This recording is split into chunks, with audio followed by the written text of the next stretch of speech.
Hi there. Just in response to, or continuing in getting this happening with the DNS zone settings, I've got the last one that I need to enter is this one here. So it's another text record, and I'll just highlight something before I do it. So it's got a question mark all, and then that's how it ends.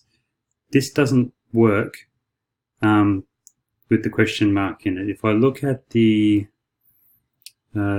this text record here, at the end it's got a hyphen all, and then so that's kind of the format that does work.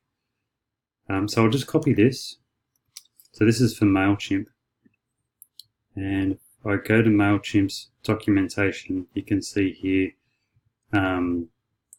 that's it there. So that's the one that needs to be used according to MailChimp. If I go to here, and I'll just paste it in, so it says invalid field. Now if I change it to that, it seems to be okay. And whether I need the what do you call them, quotation marks, let's have a look at the other one here. So the text field there, it's got quotation marks in it, and yeah, it's quotation marks. So the question is, can I take out the question mark and put in the hyphen, and is that the correct way to do it? So if you could let me know, that'd be great. Thanks.